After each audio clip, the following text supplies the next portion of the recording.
Moi kaikille.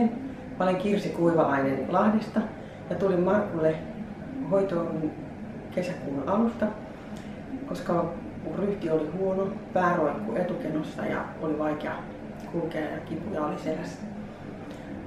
Nyt mä oon 3 kuukautta käynyt täällä ja tänään oli ryhtikuvassa ja huomattavasti on parantunut ryhti ja pystyn katsomaan maailmaa täältä suorasta eikä enää etukenosta.